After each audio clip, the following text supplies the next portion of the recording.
परिचय। अर्चिता, क्या तुम्हें पता है, जब हम किसी पौधे का अवलोकन करते हैं तो देखते हैं कि प्रत्येक पौधे में जड़, तना और पत्तियां होती हैं। पौधों में पुष्प और फल भी होते हैं। हाँ, हम जड़, तना, पत्ती और पुष्प क्रम के लक्षणों, प्रकार, रूपांतरणों और कार्यों की चर्चा पहले ही कर चुके हैं। अब हम पुष्प का अध्ययन करेंगे, तो आओ शुरू करें।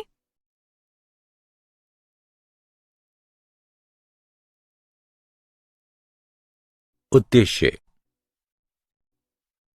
इस पाठ के अंत में आप निम्न करने में सक्षम हो जाएंगे: पुष्प के लक्षणों को जानना, पुष्प के प्रकार जानना, पुष्प के भागों का अध्ययन करना, दलपुंज यानी कोरोला के प्रकार की पहचान करना, पुष्पदल विन्यास समझना, पुमंग के लक्षणों को जानना, पुंकेसर के भागों का अध्ययन करना, पुमंग के प्रकार जानना।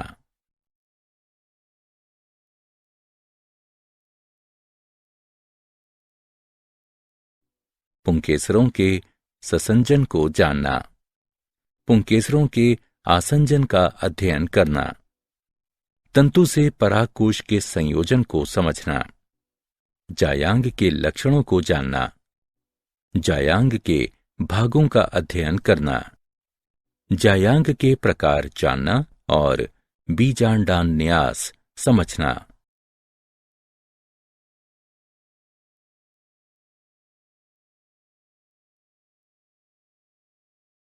पुष्प। पुष्प एंजियोस्पर्म की जनन संरचनाएं हैं। एक पुष्प को रूपांतरित कायिक प्रारोह के रूप में परिभाषित किया जाता है, जो लैंगिक जनन के लिए होता है। पुष्प में बहुत छोटा अक्ष होता है, जिस पर विभिन्न भागों के चक्र लगे होते हैं। प्रायः पुष्प पत्राभ कहलाने वाली रूपांतरित पत्ती के कक्ष में निकलता है। जब पत्राभ पुष्प वृंत के आधार पर उपस्थित होते हैं तो पुष्प सहपत्री कहलाता है। जब पुष्प पुष्प वृंत कहलाने वाले वृंत का बना होता है तो ये संवृंत कहलाता है। जब पुष्प वृंत अनुपस्थित होता है तो पुष्प अवृंत कहलाता है।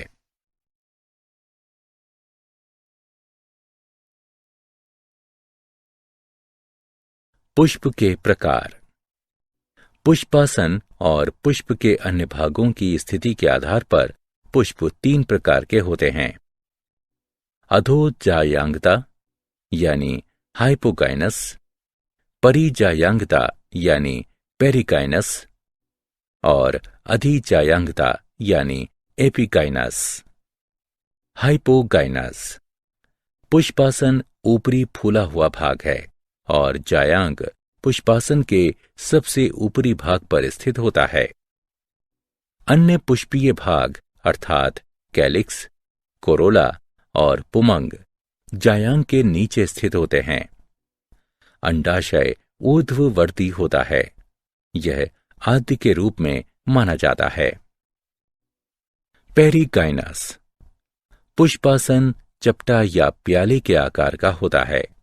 कैलिक्स, कोरोला और पुमंग प्याले के सिरे से जुड़े होते हैं और जायांग मध्य में होता है। अंडाशय आधा अधोवर्ती होता है। ये हाइपोगाइनस और एपिगाइनस के बीच मध्यवर्ती के रूप में माना जाता है। एपिगाइनस। पुष्पासन एक गहरे प्याले के आकार का होता है और प्याले के किनारे अंडाशय की भित्ति से संलग्न हो जाता है। कैलिक्स, कोरोला और पुमंग अंडाशय के शीर्ष पर निकलते हैं। अंडाशय अधोवर्ती होता है। इसे काफी उन्नत अवस्था माना जाता है।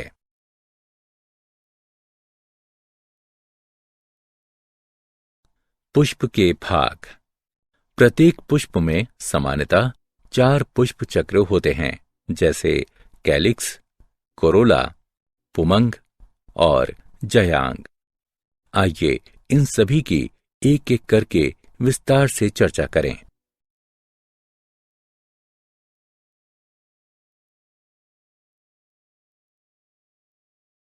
वाहे दलपुंज यानी कैलिक्स। कैलिक्स पुष्प का सबसे बाहरी चक्र है और इसकी इकाई को वाहे दल कहते हैं। प्रायः वाहे दल हरे पत्ती जैसे होते हैं और कलिका अवस्था में पुष्प की रक्षा करते हैं। कैलिक्स संयुक्त वाहेदली यानी जुड़े हुए वाहेदल या पृथक वाहेदली यानी मुक्त वाहेदल होते हैं।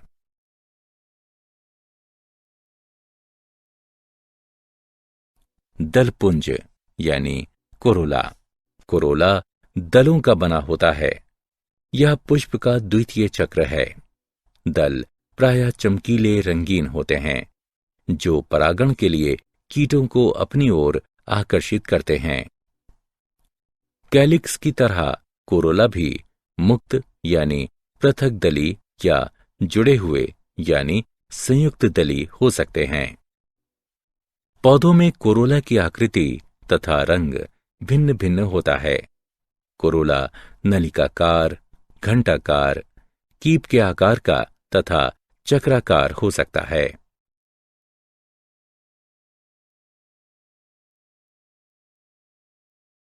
कोरोला के प्रकार।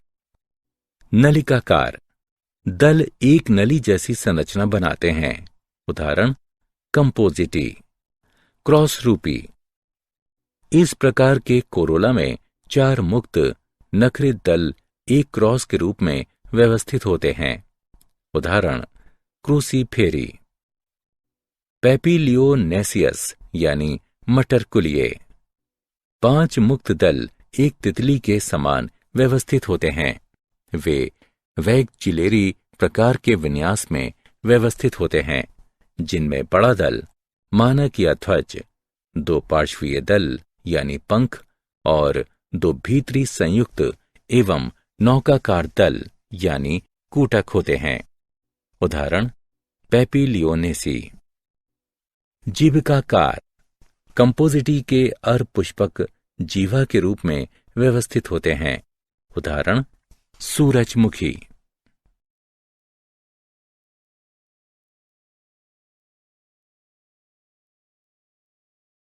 पुष्पदल विन्यास।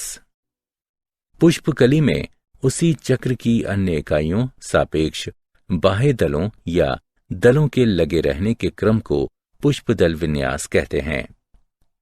मुख्य प्रकार के पुष्पदल विन्यास कोर स्पर्शी, व्यावर्तित, कोर छादी और वैकजिलेरी हैं। कोर स्पर्शी विन्यास तब होता है जब कैलिक्स या कोरोला की इकाइयां केवल एक दूसरे को स्पर्श करती हैं लेकिन अतिव्यापन नहीं करती। उदाहरण कैलोट्रोपिस। इसे कोर स्पर्शी कहा जाता है। व्यावर्तित विन्यास तब होता है जब कैलिक्स या कोरोला की इकाई का एक किनारा अतिव्यापित होता है और दूसरा किनारा अगली इकाई पर अतिव्यापन करता है, जो ये पुष्पदल विन्यास व्यावर्तित कहलाता है। उदाहरण गुड़हल, भिंडी तथा कपास आदि। कोर छाती विन्यास तब होता है जब कैलिक्स या कोरोला की एक इकाई के दोनों किनारे अतिव्यापित हो जाते हैं और दूसरी इकाई के दोनों किनारे बाह्य और शेष प्रकृति में व्यावर्तित होते हैं, तो ये पुष्पदल विन्यास कोर छाती कहलाता है। उदाहरण केसिया और गुलमोहर आदि। ये भी 2 प्रकार के हो सकते हैं, आरोही कोर छाती और अवरोही कोर छाती। आरोही कोर छाती विन्यास तब होता है जब पश्च इकाई आंतरिक होती है और पार्श्व इकाइयों द्वारा अतिव्यापित की जाती हैं, जिसमें अपनी संलग्न इकाई अग्र इकाइयों द्वारा अतिव्यापित की जाती हैं। उदाहरण सीजल पिनियोडी। अवरोही कोर छाती और वैकजिलेरी विन्यास मटर और सेम के पुष्पों में पाया जाता है। इनमें 5 दल होते हैं। सबसे बड़ा दल मानक 2 पार्श्व दलों यानी पंख को अतिव्यापित करता है, जिसके बाद ये 2 सबसे छोटे अग्रदल यानी कूटक को अतिव्यापित करते हैं। इस प्रकार का पुष्पदल विन्यास वैकजिलेरी या पेपिलियोनेसियस कहलाता है। पंचक विन्यास तब होता है जब कैलिक्स या कोरोला की 2 इकाइयों के किनारे दोनों बाह्य होते हैं और 2 इकाइयां आंतरिक तथा शेष 1 इकाई का एक किनारा आंतरिक तथा एक किनारा बाह्य होता है, तो ये पंचक कहलाता है। उदाहरण सीडियम और प्यूनिका इत्यादि।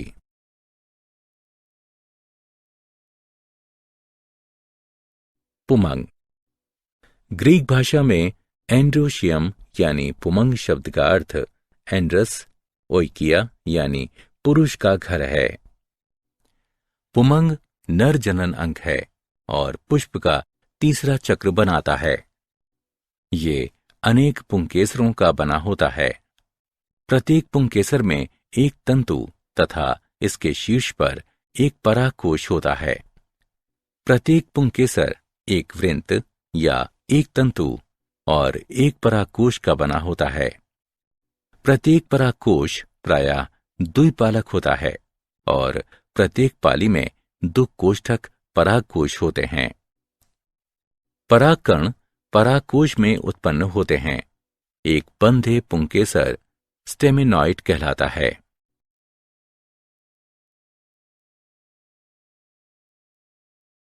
पुंकेसर के भाग। एक विशिष्ट पुंकेसर के 3 भाग होते हैं: तंतु, परागकोश और संयोजी। प्रत्येक पुंकेसर में प्रायः एक वृत्त होता है जो तंतु यानी लैटिन शब्द फिलम यानी सूत्र कहलाता है। पुष्प के भीतर तंतुओं की लंबाई भिन्न भिन्न हो सकती है, जैसे कि साल्विया और सरसों में। तंतु के शीर्ष पर एक परागकोश और लघु बीजाणुधानी कहलाने वाला परागकोश होता है। कोष्ठक और कोशिकाओं के बीच ऊतक संयोजी कहलाते हैं।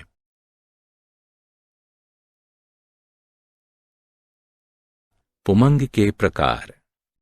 पुंकेसरों की लंबाई के आधार पर पुमंग 3 प्रकार के होते हैं: द्विदीर्घी, चतुर्दीर्घी और विषम दीर्घी। जब 2 पुंकेसर लंबे और 2 छोटे होते हैं तो पुमंग द्विदीर्घी होता है। जब 4 पुंकेसर लंबे और 2 छोटे होते हैं तो पुमंग चतुर्दीर्घी होता है। जब सभी पुंकेसर अलग अलग लंबाइयों के होते हैं तो पुमंग विषम दीर्घी कहलाता है।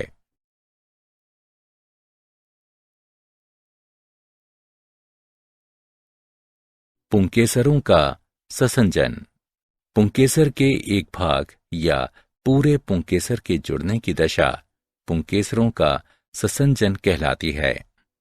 ससंजन के आधार पर पुमंग निम्न प्रकार के होते हैं: संघी, युक्तकोशी और समपुमंगी।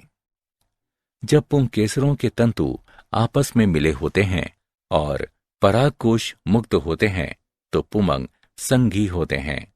ये पुनः 3 प्रकार के होते हैं: एक संघी, द्विसंघी और बहुसंघी।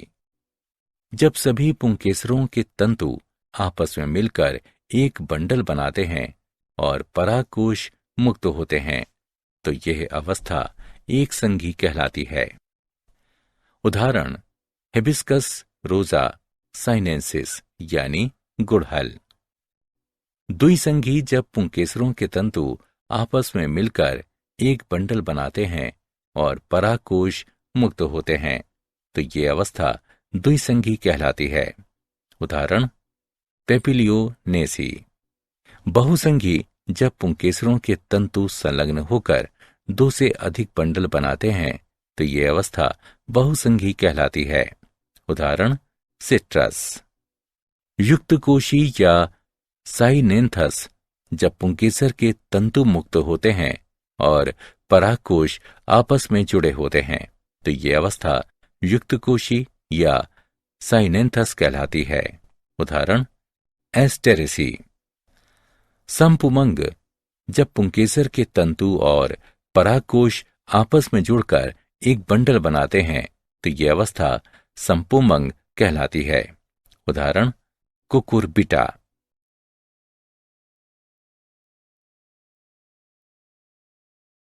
पुंकेसरों का आसंजन। पुष्प के पुंकेसरों का पुष्प के अन्य भाग से संलयन पुंकेसरों का आसंजन कहलाता है। आसंजन के आधार पर पुमंग निम्न प्रकार का होता है: दल लग्न, बाह्य दल लग्न, परिदल लग्न, पुंजायांगी। दल लग्न तब होते हैं जब पुंकेसर दलों से जुड़े होते हैं। उदाहरण सोलेनम निग्रम यानी बैगन। बाह्यदल लग्न तब होते हैं जब पुंकेसर बाह्यदल से जुड़े होते हैं। उदाहरण वर्बेन। परिदल लग्न तब होते हैं जब पुंकेसर परिदल पुंज पालियों यानी परिदल से जुड़े होते हैं। उदाहरण एस्फोडिडस और टेनिफोलियस। पुंजायांगी तब होते हैं जब पुंकेसर अंडप से जुड़े होते हैं। उदाहरण कैलोट्रोपिस प्रोसेरा।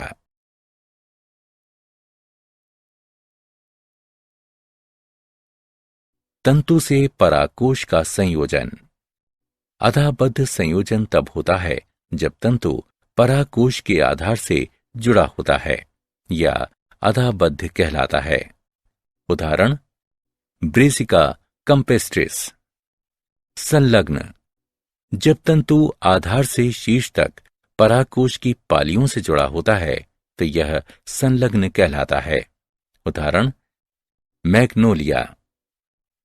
पृष्ठलग्न। जब तंतु परागकोश के पीठ से दृढ़तापूर्वक जुड़ा होता है तो यह पृष्ठलग्न कहलाता है। उदाहरण पैसीफ्लोरा।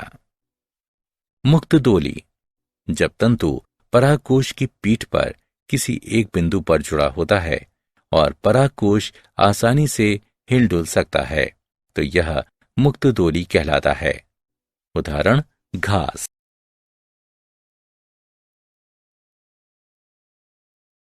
जायांग। जायांग पुष्प का मादा जनन अंग है और एक या अनेक अंडकों का बना होता है। यह पुष्प का चौथा चक्र है। यह पुष्पासन के अंतिम सिरे पर स्थित होता है। जायांग या स्त्री केसर एक या अनेक अंडकों के बने होते हैं जो पुष्प का मादा जनन अंग है। अंडप अधर सीवन पर वलित एक रूपांतरित पत्ती है। उपांत आपस में संलग्न होते हैं। मध्य शिरा भाग पृष्ठ सीवन कहलाता है। बीजांड बीजांडासन पर जुड़े होते हैं जो प्रायः अधर सीवन पर विकसित होते हैं। निषेचन के पश्चात बीजांड बीज में विकसित हो जाते हैं और अंडाशय परिपक्व होकर फल बन जाता है।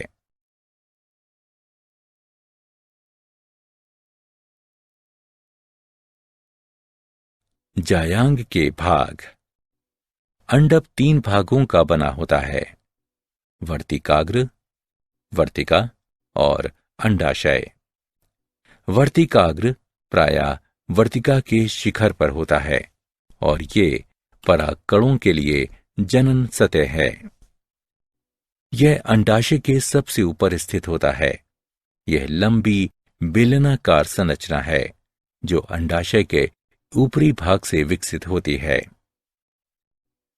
वर्तिका अंडाशय को वर्तिकाग्र से जोड़ती है। वर्तिका 3 प्रकार की होती है: अंतस्थ या शीर्षस्थ, पार्श्वीय, गाइनोबेसिक यानी जायांगोपारिक। अंतस्थ या शीर्षस्थ वो अवस्था है जब वर्तिका प्रायः अंडाशय के ऊपरी भाग पर स्थित होती है और अंडाशय के सीध में होती है। उदाहरण सोलेनम, हिबिस्कस रोजा साइनेंसिस। पार्श्वीय वो अवस्था है जब कुछ पुष्पों में जहां अंडाशय एक तरफ मुड़ जाता है, इसलिए वर्तिका पार्श्व की ओर से निकलती हुई प्रतीत होती है। उदाहरण आम। गाइनोबेसिक अवस्था लेबिएटी में पाई जाती है, जहां अंडाशय में 4 पालियां होती हैं और वर्तिका पालियों के बीच गड्ढे से निकलती हुई प्रतीत होती है। उदाहरण ओसिबम सेगमेंटम। अंडाशय जायांग का सबसे निचला फूला हुआ भाग है, जिसमें एक या अनेक बीजांड एक चपटे गद्देदार बीजांडासन से जुड़े होते हैं। अंडाशय एक रूपांतरित पत्ती है जो एक कोष्ठकी, द्विकोष्ठकी या बहुकोष्ठकी हो सकते हैं।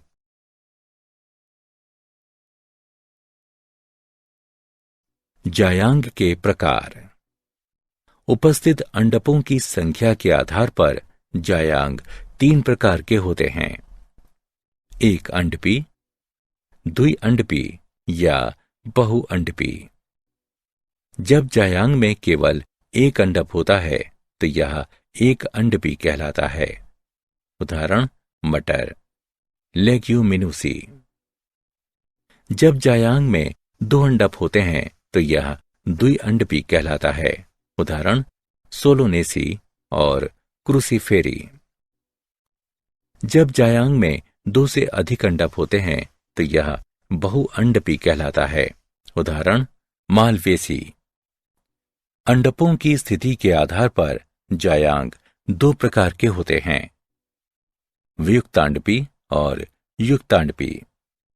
जब एक से अधिक अंडप उपस्थित होते हैं तो वे मुक्त हो सकते हैं और वियुक्तांडपी कहलाते हैं। उदाहरण कमल और गुलाब। जब अंडप जुड़े होते हैं तो वे युक्तांडपी कहलाते हैं। उदाहरण सरसों और टमाटर।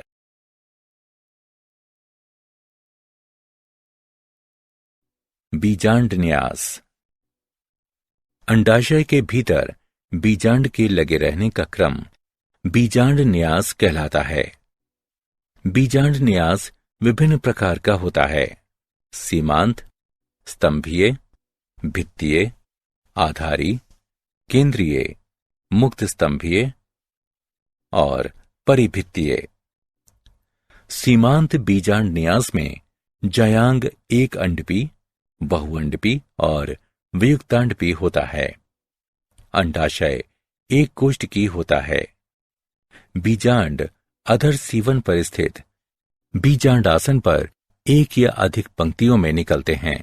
उदाहरण लेग्यूमिनेसी। स्तंभीय बीजांड न्यास में जायांग द्विअंडपी, बहुअंडपी और युक्तांडपी होता है।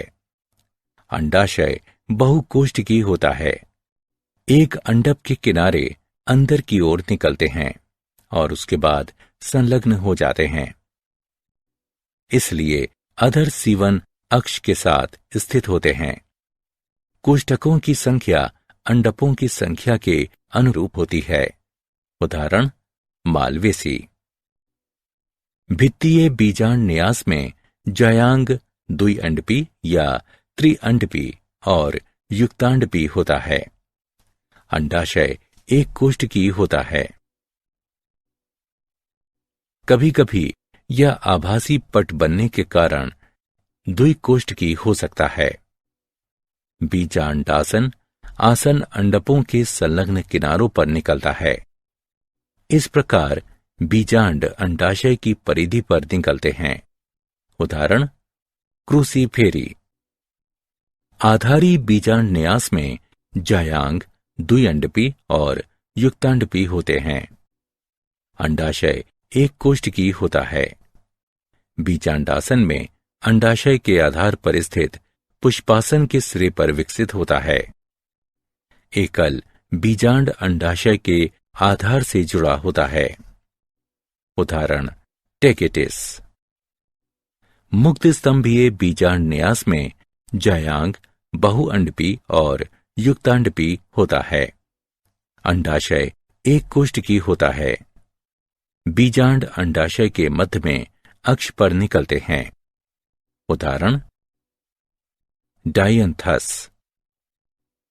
बीजांड न्यास स्तंभीय होता है, लेकिन विभाजन भित्ति के टूट जाने के कारण यह मुक्त स्तंभीय हो जाता है। परिभित्तीय बीजांड न्यास में जायांग बहुअंडपी और युक्तांडपी होता है। अंडाशय बहुकोष्ठकीय होता है। बीजांड विभाजन पट की भीतरी सतह पर निकलते हैं। उदाहरण निम्फिया।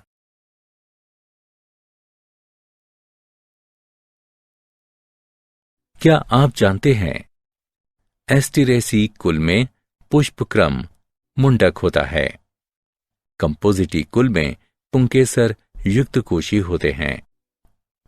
क्रूसीफेरी कुल में जायांग द्विअंडपी, युक्तांडपी, ऊर्ध्ववर्ती और एक कोष्ठकी होते हैं, लेकिन ये रीप्लम कहलाने वाले आभासी पट के कारण द्विकोष्ठकी हो जाते हैं।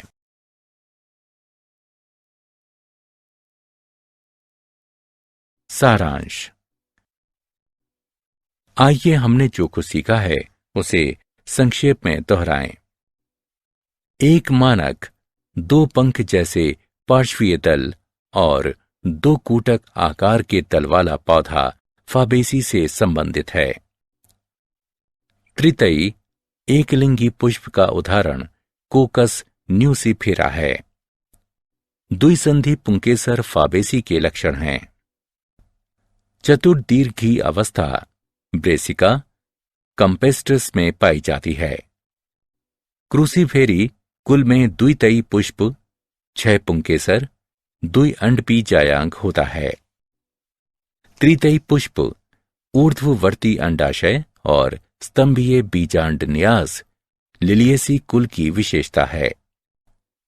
पंचतयी त्रिज्या सम्मित पुष्प त्रियक पट्ट के साथ द्विअंडपी अंडाशय सोलेनेसी कुल के लक्षण हैं।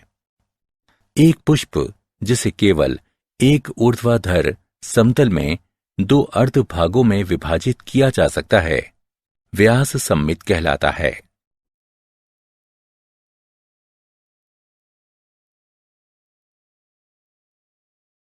चतुर्दीर्घी पुमंग सरसों में पाया जाता है। समपुमंग अवस्था तंतु और परागकोश दोनों का संलग्न है। साइथियम की पहचान अनेक नर पुष्पों से घिरे एकल मादा पुष्प द्वारा की जाती है और इसमें सभी पुष्पों को आच्छादित करता सहपत्रों का परिचक्र होता है।